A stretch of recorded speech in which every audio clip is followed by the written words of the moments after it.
Tom Hanks thought his SNL skit mocking MAGA was just comedy until Karoline Leavitt called him out and turned the internet against him. What started as another night on Saturday Night Live, the long-running comedy show known for its political jabs and celebrity impersonations, quickly escalated into controversy on an evening in early February 2025. The audience inside Studio 8H at Rockefeller Center was electric as A-list stars came and went, and sketches ranged from absurd to mildly offensive. Then, the camera panned to Hanks, and at first it seemed like a harmless surprise. The beloved actor, known for roles like Forrest Gump, Captain Phillips, and Mr. Rogers, was about to grace the stage with his charm and comedic timing. However, the moment he opened his mouth, the atmosphere shifted. Dressed in a red baseball cap, oversized aviator sunglasses, and a windbreaker emblazoned with the words, "Real America First," Hanks launched into a full-blown parody of a MAGA rally, unintentionally, sparking a political firestorm. The crowd inside the studio chuckled, some nervously, some wholeheartedly, but across the country, reactions were far from unanimous. Hanks's exaggerated Southern accent, his shuffling imitation of a passionate yet clueless supporter, and his over-the-top rhetoric about keeping Hollywood elitists in check were unmistakably aimed at Trump supporters. The writers had leaned into every stereotype: excessive patriotism, conspiracy-laden rants, and exaggerated outrage over woke culture. At one point, Hanks wagged his finger at the camera and declared, "Y'all ever notice how every time we lose an election, it's rigged, but every time we win, it's the will of the people? Funny how that works, huh?" The studio audience roared with laughter, but online the response was much colder. As the skit continued, Hanks doubled down, parodying calls to take back America, making exaggerated hand gestures reminiscent of Trump, and mocking conservative commentators by pretending to hold a podcast microphone while ranting about the deep state cabal. By the time the camera faded to black, the damage was done. While many in Hollywood and left-leaning circles saw it as just another comedic bit, no different from dozens that had aired on SNL, the broader audience was far less amused. Within minutes of the skit ending, social media erupted. Some praised it as brilliant satire, a much-needed roast of a political movement that had dominated headlines for years, while others saw it as outright mockery, dismissive and condescending. Among the critics was Karoline Leavitt, a rising star in conservative media and former congressional candidate from New Hampshire, who wasted no time responding. She fired off a tweet. Tom Hanks just mocked millions of hard-working, patriotic Americans on national television. Hollywood is so out of touch, it's actually embarrassing. The post went viral instantly, racking up tens of thousands of likes, retweets, and replies, sparking both support and heated debate. Some called her reaction overblown, while others agreed wholeheartedly, but one thing was clear: this wasn't going to fade away overnight. Leavitt doubled down with a follow-up tweet. "The elites in Hollywood think they can ridicule and belittle us, and we'll just sit back and take it. This isn't comedy. It's a direct attack." Her words spread like wildfire, with conservative news outlets picking up the story within the hour, fueling a narrative that Hollywood was openly mocking a large portion of the country. By the next morning, the incident was front-page news, cultural battle lines were drawn, and it was clear this was only the beginning. By the next morning, the internet was ablaze. Karoline Leavitt's tweets had become a rallying cry, and conservative influencers, news outlets, and politicians wasted no time piling on. The hashtag #boycott_Hanks began trending before lunchtime, fueled by a mix of outrage, political opportunism, and genuine disappointment.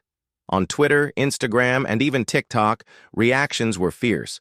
Some MAGA supporters posted videos of themselves tossing out their DVDs of Forrest Gump and Saving Private Ryan, calling Hanks a Hollywood elitist who had finally shown his true colors, while others mocked his past roles, joking that maybe he should get stranded on an island again and stay there this time. Leavitt seized the momentum, appearing on a Fox News morning segment where she declared, "This isn't just about a joke. This is about the constant, never-ending disrespect from Hollywood. They think they're better than us. They think our values, our way of life, are something to be laughed at. Well, I have news for Tom Hanks. We're not laughing." The clip went viral, shared by high-profile conservatives like Donald Trump Jr., Tucker Carlson, and Vivek Ramaswamy, with even Elon Musk chiming in, replying to one of Leavitt's tweets with a simple, "Hollywood is a joke." But it wasn't just conservatives who had strong reactions. Liberals and Hollywood elites rushed to Hanks's defense, arguing that satire had always been a core part of comedy, especially on SNL, while late-night hosts wasted no time mocking. The backlash. The backlash was swift, with critics calling it the most predictable outrage cycle in modern history. Trevor Noah quipped on his podcast, "Republicans are mad because someone on TV made fun of them? Isn't that what they do every day with Hunter Biden?" The debate quickly escalated into a full-fledged culture war, splitting social media into two warring factions. Conservatives saw it as yet another example of Hollywood's contempt for middle America, while liberals dismissed it as manufactured outrage, arguing that the right wing had no problem dishing out jokes but couldn't take them. As the controversy grew, more celebrities weighed in, adding fuel to the fire. Robert De Niro, a longtime Trump critic, called the backlash laughable, saying, "People are mad because they got made fun of? Please." The entire Trump movement is based on making fun of people they don't like, hypocrisy at its finest. Meanwhile, conservative actors like James Woods and Jon Voight took the opposite stance, accusing Hanks of selling out to the liberal elite, with Woods tweeting, "I used to respect Tom Hanks, but I guess even America's good guy has to fall in line with the woke mob." Even musicians got involved. Kid Rock posted a video smashing a Castaway DVD with a sledgehammer, declaring, "If you hate us so much, why don't you just stay in your Malibu mansion and shut up?" It wasn't long before calls for a boycott became a serious discussion, turning what started as a comedy skit into a full-scale political battleground. By the end of the week, Tom Hanks's name was plastered across every major news outlet, as cable networks dissected the controversy from every angle, while online forums and Facebook groups debated whether he had crossed a line.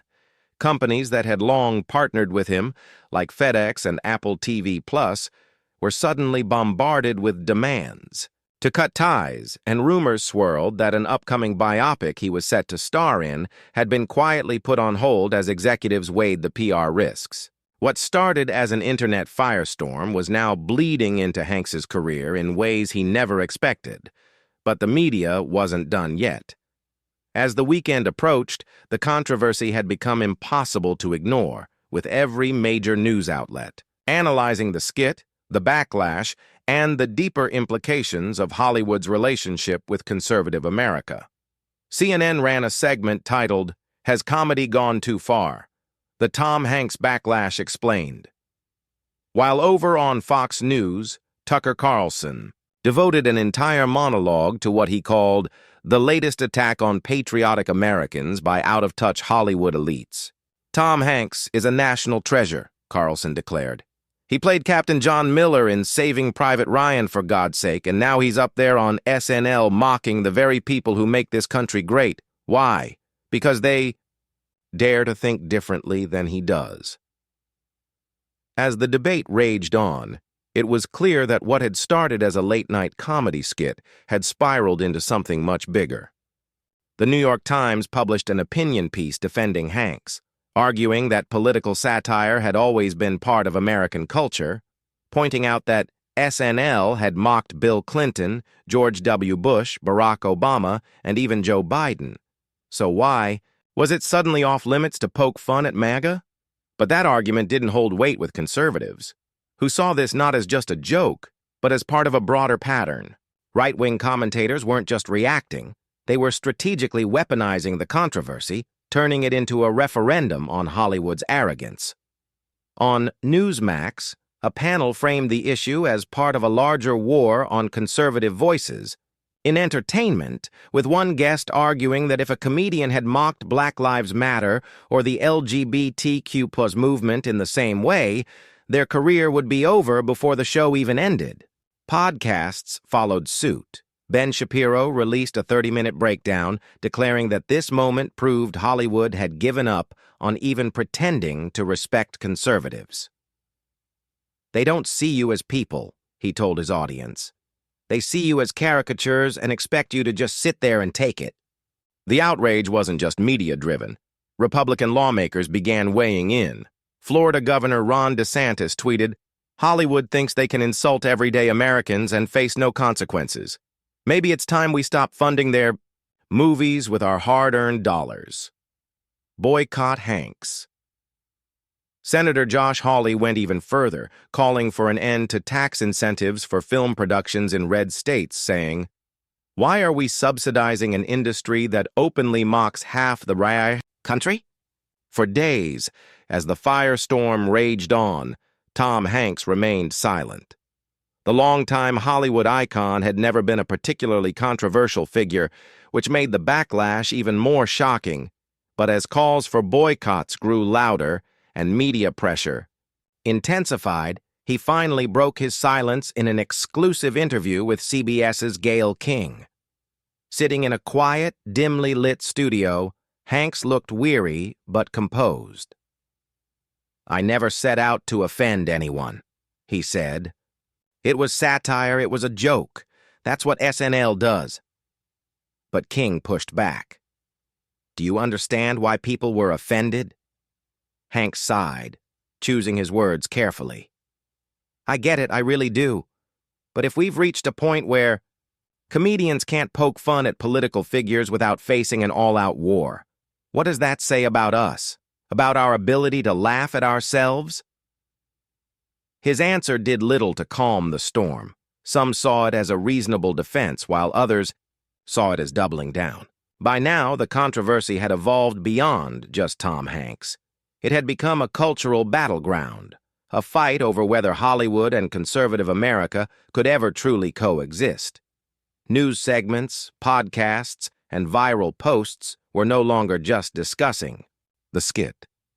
But what it represented, was this simply about a joke? Or was it a symptom of something deeper, something irreparable? And just when it seemed like things couldn't escalate further, the situation took yet another dramatic turn.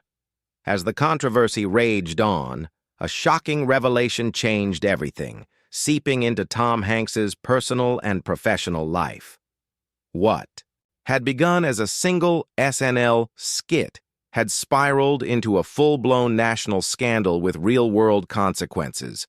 Studio executives panicked, frantic meetings were held behind closed doors, and publicists scrambled to contain the fallout. Hanks, long revered as one of Hollywood's most beloved figures, now found his carefully curated reputation under siege. A-list colleagues reached out, some offering support, others urging caution. One well-known director texted him, "Ride it out, it'll pass, just don't say anything else." But it wasn't passing. If anything, the backlash was intensifying. Within a week, rumors surfaced that a major biopic Hanks had signed on to, already in pre-production, had been delayed indefinitely. Industry insiders whispered that studio executives were wary of attaching his name to a major release while the controversy was still fresh. Nobody's outright canceling Tom Hanks. An anonymous Warner Brothers source admitted off the record. But let's be honest, this isn't a great time to be making a movie with him. Too much baggage right now. And it wasn't just Hollywood that was feeling the heat. The ripple effects were spreading far beyond the industry, with no sign of slowing down. As pressure mounted, brands that had once proudly partnered with Tom Hanks found themselves bombarded with boycott threats. FedEx, which had featured him in a major ad campaign, suddenly went silent. Apple TV Plus quietly pulled promotions for a project he was producing, and even Disneyland, where he had long been a spokesperson, reportedly reconsidered a new collaboration. For the first time in decades, Hanks was experiencing something entirely unfamiliar: rejection. Meanwhile, Karoline Leavitt was seizing the moment. What had begun as a series of angry tweets had catapulted her into one of the most talked-about political voices in the country. She was everywhere, interviewed by Fox News, Newsmax, and top conservative podcasts, with some even calling her the voice of America's forgotten voters. Her social media following skyrocketed, transforming her from a niche conservative commentator into a powerful right-wing influencer practically overnight. Within days, she announced the launch of a new media company aimed at fighting Hollywood elitism, with her first official post declaring, "They mock us, they laugh at us, but they don't get to define us. It's time for something new." Just like that, she cemented herself as a conservative powerhouse, while Hanks watched it all unfold with a mix of disbelief and exhaustion. He had always seen himself as a unifier, a storyteller who could bring people together. But now Tom Hanks found himself at the center of a cultural war he never intended to join. His friends in Hollywood assured him it would all blow over. "Give it a few months," one close friend told him. "They'll move on to the next outrage." But Hanks wasn't so sure. This time, the divide felt deeper, the anger more entrenched. He had been in the industry long enough to know that while some scandals fade, others leave permanent scars. And the worst part was that he wasn't sure if he was still Tom Hanks, the beloved American actor, or if he had become a symbol of something far bigger than himself. Just when it seemed like the controversy had peaked, a shocking twist changed everything: a bombshell leak. Late one evening, an anonymous source uploaded a behind-the-scenes clip from the SNL set, a shaky, secretly recorded 2-minute video that instantly went viral. In the footage, Hanks could be seen in a private conversation with one of SNL's writers, his expression tense, his voice low but firm. "I don't think this is a good idea," he said. "I get satire, I do, but this feels like it's going too far." The writer, whose face was off-camera, laughed it off. "Come on, Tom, it's just comedy. Besides, the producers love it." The moment the clip hit social media, everything shifted once again. The network loves it. Hanks shook his head. "Yeah, but it's not just about the joke. It's about what happens after. You're playing with fire." The clip cut off there. No context, no explanation, just those few damning seconds. At first, the internet was divided. Was Hanks being set up? Had he been pressured into the skit? Then came a second leak, an email chain revealing that Hanks had raised concerns before the show aired, questioning if it was the right move in the current political climate.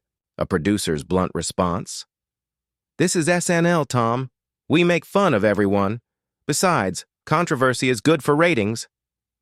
And just like that, the narrative flipped. Hanks wasn't the villain anymore. He was the scapegoat.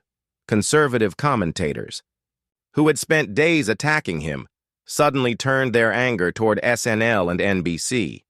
"So let me get this straight," Ben Shapiro posted. "Tom Hanks actually tried to stop this skit, but the network pushed it through anyway. Classic Hollywood, throwing one of their own under the bus." Fox News ran a primetime segment exposing how the industry pressures actors into controversial roles, painting Hanks as a reluctant participant. Even Elon Musk chimed in again, tweeting, "Hollywood is a machine. Do what they want, or they'll chew you up and spit you out." The backlash against SNL escalated quickly. Conservatives who had been calling for a boycott of Tom Hanks now turned their fury toward the network, demanding apologies, firings, and even the cancellation of the show itself. For the first time in decades, SNL refused to comment. No press release, no damage control interview, no statement from Lorne Michaels. The silence was deafening, and the show was in trouble. Ratings for the next episode plummeted as thousands of conservative viewers, many already disillusioned with late-night comedy, tuned out in protest. Behind the scenes, NBC executives scrambled to contain the fallout, but it was too late. Hanks, who had spent over a week drowning in controversy, had suddenly emerged as an unlikely victim of Hollywood's relentless pursuit of controversy. As the dust settled, one question lingered. Who else had been forced into roles they didn't want to play? What happened next would shake the entertainment industry to its core, as the conversation shifted from one skit to a much bigger reckoning, with Hollywood's political bias and the true cost of controversy. For the first time in years, people weren't just questioning the politics of late-night TV. They were questioning the entire entertainment industry itself. Podcasts, news segments, and YouTube breakdowns dissected what had happened to Hanks, revealing a clear pattern. SNL and networks like NBC thrived on controversy, often pushing actors into uncomfortable situations for the sake of ratings. The skit had worked for them, it made headlines and dominated social media, but at what cost? Even liberal media figures began to wonder if this kind of satire was actually helping or just fueling division. On The Daily Show, one comedian admitted, I get it, satire is important, but maybe, just maybe, constantly mocking half the country isn't the best way to bring people together. Conservative media seized the moment, questioning how many other actors had been pressured into political narratives behind closed doors. Hanks wasn't the first, Karoline Leavitt declared in another viral tweet, and he won't be the last. As the dust settled, a new conversation emerged, one that threatened to shake Hollywood to its core. The real losers weren't Tom Hanks or even Karoline Leavitt. It was NBC.